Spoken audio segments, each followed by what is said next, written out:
Hey guys, today I'll be sharing with you how I created this cute little protea, and a quick tip that I have is to keep a little reference picture nearby just to remind you of the composition of the flower that you are recreating. This book here is quite handy for that, but obviously you could just Google a picture of the flower as well. Now, technically, you could sketch out the flower first on your canvas and then just try and texture within the lines. I'm not going to do that in this video, I'm just going to wing it, but it might make the process a little bit easier for you. I've mixed up 3 color pinks here, as you can see. There's like a darker shade, a medium shade, and a lighter shade. And the knife that I'll be using to create the entire flower is this little triangle diamond shaped knife. It's my smallest one. It's covered in texture paste, so please ignore that. Now, obviously you can mix up any colors that you like. I personally just find that they come to life a little bit more when there is a variety of different shades of the same kind of color. I'm also using a cream for the center that I had already mixed up and some green for the leaves. Okay, so I work through this flower from the top to the bottom. So I'm doing the back petals first. I'm using the darkest shade of pink, and I'm loading up my palette knife the same way that I would when I create any other petal. However, the technique that I'm using to apply the product is different. Okay, so first I am just gauging whereabouts the middle of my canvas is. I am pressing my knife down, dragging it up slightly, wiggling it to the side, and then dragging it down and lifting it up. I'm not lifting it up with a flick. I'm trying to keep it nice and flat, as other petals will be sitting on top. So as you can see, I'm pressing my palette knife down and dragging the product to elongate the petal and keep it nice and flat. I'm still using the darker shade for the very back petals, and I'm just kind of placing them right side by side one another. So this is where a reference really does come in handy, because you want to know roughly whereabouts the petals are meant to go and how the form takes place. I don't do this with all my flowers, just the ones that I'm not really confident with, and I've only just recently started painting these, so it is just handy. Like I said, you could just get a picture off Google or a flower from the garden and just kind of look at the shape that's in front of you. Now I am starting to add the medium pink in slightly with the darker shade, simply by dragging my knife across both colors and getting a little bit of each on my knife, like the marbled effect that you will see in this guide. Just a quick apology for the poor lighting in this video. I'm outside, that's how you can hear the birds so loud, and it's almost dark, so I thought I'd pop a ring light behind me to make it better, but I don't think it did. Anyways, for the center of the protea, I am going in with the same knife with the cream color and dragging it down just like it's a petal, but I've applied a little bit more to my knife. I'm then dragging it to one side, scraping up a little bit more on my knife, and then dragging it to the other side to try and make that cute little pointed dome shape that is in the middle of the flower. Not sure what that piece of the flower is called. Feel free to tell me. And I'm now just flattening out any major bumps and trying to fill it in to make it a little bit more evenly shaped. I decided that the right side looked a little bit thicker than the left, so I added in a little bit more paste to even them both out. Flowers don't need to be perfect, obviously, but this is just showing you what you can do if you do make a shape that you're not happy with. Just apply a little bit more paste and go over what you've done. I have also decided that my point was not pointy enough, so I'm just pushing my knife into the existing paste and just doing a little more dragging and manipulating, trying to make that point a little pointier. This next part is so much fun. I am just turning my knife upwards and using the pointed edge with a light hand and just kind of stabbing into my paste and dragging it down over and over and over in teeny weeny little lines.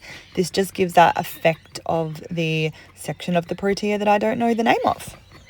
Okay, so I just Googled it because it was really annoying me, but all I could find was it was the flower head. So I don't know, maybe I did. I really only stopped at like the second image, I'm not gonna lie. So this is my flower head almost completed. And now I'm just kind of planning out in my head roughly the direction of the next petals and where I'm going to place them. I think I'm going in with the medium shade again. Oh no, I'm back on the head. I wanted to make it a little bit neater.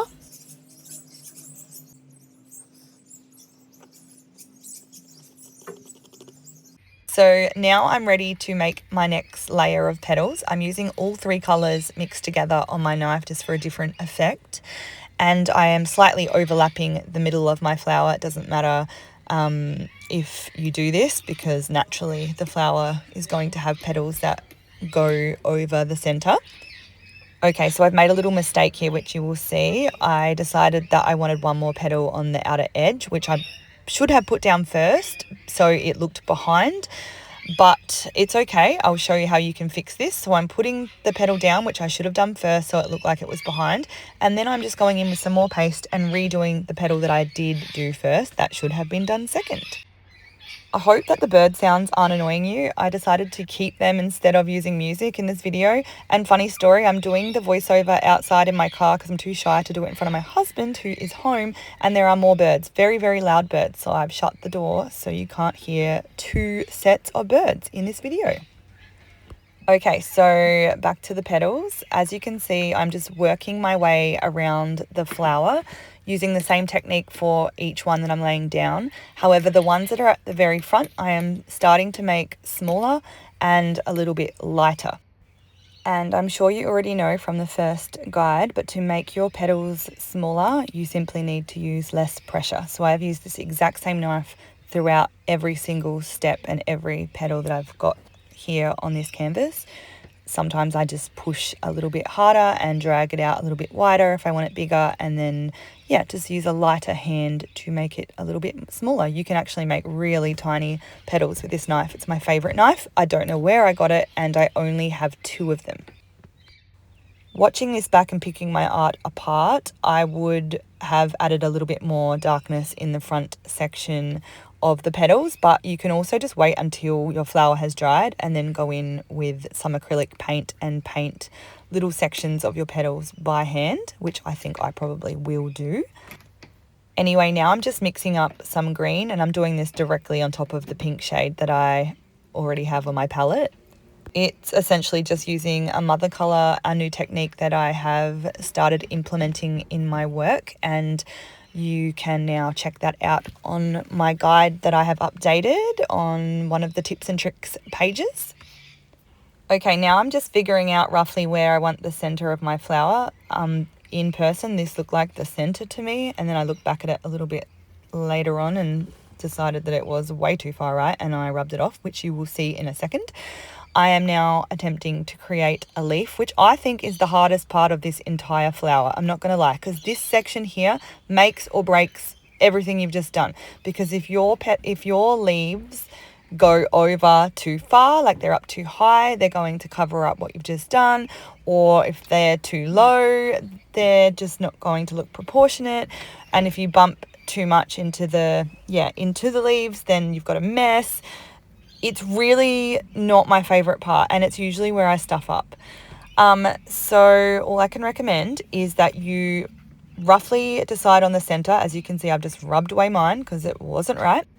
But just doing a little center line gives you a bit of a guide as to where to place your 2 leaves.